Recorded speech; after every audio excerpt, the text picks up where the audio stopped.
আসসালামু আলাইকুম ভাই বোনেরা, সবাই কেমন আছেন? ঘুম থেকে উঠেই মনটা ফুরফুরা আজকে। কেন জানেন? আহারে, বিদেশ থেকে কত টেনশনে আসছিলাম এই কয়টা দিন। আর আজকে যখন ঘুম থেকে উঠেই দেখি আমাদের বাংলাদেশ স্বাধীন হয়ে গেছে, এই শান্তিটা কার না লাগে বলেন? লাউ দেখতেছেন তো?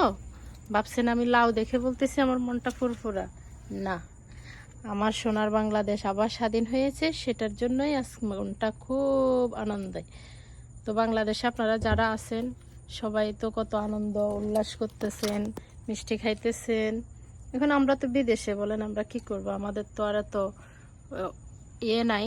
এক একজন এক একজনের মতো করে আছে। কোথায় এত আনন্দ করব, কোথায় এত উল্লাস করব?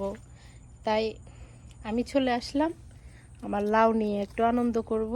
আমার দেশ স্বাধীন হয়েছে সেই সুবাদে। দেখেন, এটা হচ্ছে আমার লাউ। এটা কিন্তু বিশাল সাইজের লাউ হবে, কিন্তু আমি এটাকে আর বড় হতে দিব না। আজকে এটা খাবো। এটা হচ্ছে আমার গাছের প্রথম লাউ। এ প্রথম আমি আমার লাউ গাছ থেকে লাউ খাবো। কিন্তু আমার বাংলাদেশ স্বাধীন হয়েছে সেই সুবাদে, সেই খুশিতে আমি আমার লাউটাকে আজকে কেটে ফেলবো, কেটে রান্না করে খাবো। আমি আমার আনন্দটা আজকে এভাবে করব। কি করব বলেন? যদি দেশে থাকতাম তাহলে হয়তো একটু মিছিলে যেতাম, একটু বের হইতাম, একটু আপনাদের সবার সাথে আনন্দ করতাম, উল্লাস করতাম। সেটা তো করতে পারতেছি না, না? তবে অনেক অনেক রক্তের বিনিময়ে, অনেক প্রাণের বিনিময়ে বাংলাদেশ আবার স্বাধীন হয়েছে। আলহামদুলিল্লাহ, আলহামদুলিল্লাহ। এখন যদি একটু আমাদের দেশে শান্তি বিরাজ করে আর কি, আবার যদি দেশটাকে নতুন করে সাজায়, সেটাই প্রত্যাশা। এই যে দেখুন, আজকে অনেক টমেটো ফাঁকছে, অনেক টমেটো উঠাবো আর লাউ কাটবো। লাউ কেটে লাউ রান্না করব।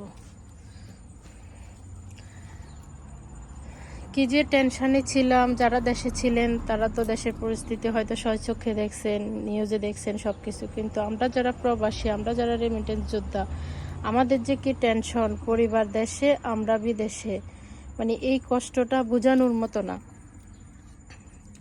যে আমরা কত কষ্টে ছিলাম।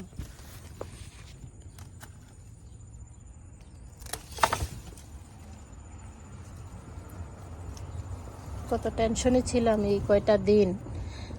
কথা বলতে পারি না, নেট বন্ধ করে দেয়, পরিবারের সবাই ভালো আছে কি না, এই যে একটা কষ্ট, এই যে একটা দোটানার মধ্যে আমরা ছিলাম।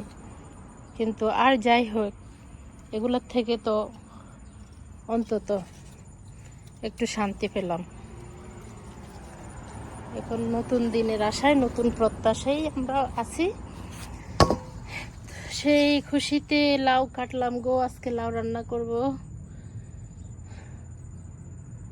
আজকে লাউ রান্না হবে। আশা করি সবাই শেষ পর্যন্ত দেখবেন।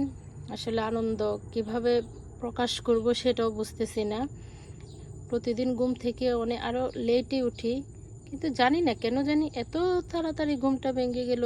বাংলাদেশের নিউজ দেখতে দেখতে সেই ঘুমালাম রাতের প্রায় 1টা-1:30টার দিকে, কিন্তু আবার সেই 6টায় ঘুম ভেঙে গেল। ঘুম ভেঙে ফেসবুকটা অন করতেই তো নিউজগুলো দেখে মানে একটা ভালো লাগা শুরু হয়ে গেছে। যাক, আল্লাহ পাক দেশটাকে শান্তি করুক, এটাই তো আমাদের কামনা, বলেন? আর কি করতে পারি আমরা দেশ থেকে? যারা দেশের জন্য অনেক কিছু করেছেন সবার প্রতি তো আমাদের কৃতজ্ঞতা থাকবেই, সারা জীবন ধরে থাকবে। অনেকগুলা সুন্দর সুন্দর জীবন চলে গেল, ঝরে গেল। ওদের জীবনের বিনিময়ে হয়তো দেশটা আবার নতুন করে স্বাধীন হলো। এটার বলার অপেক্ষা রাখে না। তো আমরা হচ্ছি সবাই এখন দোয়া করি আল্লাহ যেন একটা সুন্দর মনের মানুষ আবার ক্ষমতায় নিয়ে আসেন, যিনি দেশটাকে আবার নতুন করে সুন্দর করে সাজাবে। আমরা সেই প্রত্যাশাই সবাই করি। কারণ যেই ক্ষমতায় আসুক, সেই যদি নিজের আখের গোছানি নিয়েই টানাটানি করে, এভাবেই তো চলতেছিল, এভাবেই তো চলছিল।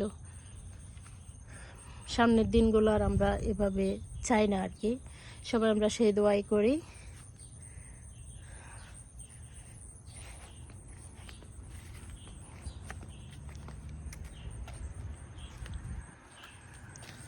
এই যে গ্রিন বেগুনগুলো ধরতেছে আমার।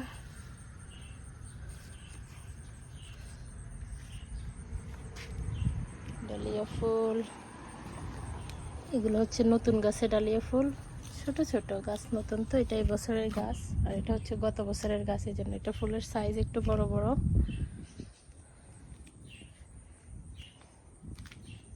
এই যে একটা মরিচ আসলো। আমার কলমি শাকের অবস্থা, মাশাল্লাহ মাশাল্লাহ। এটাও দেখি তুলে খাইতে হবে কয়েকদিনের মধ্যে, কারণ অনেক বড় হয়ে গেছে, এই যে একদম অনেক বড় হয়ে গেছে। তারপর সবার মতামত জানাবেন দেশের এই অবস্থা দেখে কার কেমন লাগলো। আমার তো ভীষণ ভালো লাগতেছে, অন্তত এটা ভেবে যে আর কোনো মানে মানুষের জীবন নিয়ে টানাটানি মানে এই মুহূর্তে আর হচ্ছে না, আর কোনো প্রাণ নিয়ে টানাটানি হবে না। মানে কি বলবো, আমি গুছিয়ে কথাও বলতে পারতেছি না, অন্যরকম একটা ভিতরে কাজ করতেছে। এই যে মানুষ মরতেছে, কারফিউ দিল, কারফিউতে কতদিন আরও দেশ থাকতো, সব কিছু শেষ হয়ে যে দেশটা আবার নতুন সাজে সাজবে, মানে সেটা ভেবেই ভালো লাগতেছে, সেটা ভেবেই ভালো লাগতেছে।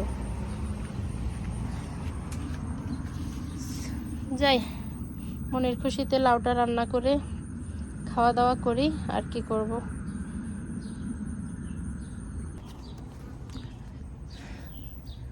আজকে মনের খুশিতে গাছের সব উঠাবো, বলেন তো। এই যে লাউয়ের সাথে আজকে শশাও তুলবো, বেশি বড় হলে এগুলা সালাদ খাওয়ার অনুপযোগী হয়ে যায়। এই যে এখন হচ্ছে এগুলো সালাদ খাওয়ার জন্য পারফেক্ট। গাছে থাকলেই তো হয়ে যাচ্ছে না, শক্ত হয়ে যাচ্ছে, শক্তটা তো সালাদ করে খাওয়া যায় না, আমরা তো সালাদটাই বেশি খাচ্ছি। এটা না, এটা আরও কয়দিন লাগবে। ওইদিকে ভিতরে আরও আছে, সেগুলো হয়তো দেখাতে পারতেছি না। আমার আরও নতুন লাউ আসতেছে, এই যে তারপরে ওইদিকে ভিতরে একটা আছে নতুন লাউ, গাছের জন্য ভালোভাবে দেখা যাচ্ছে না।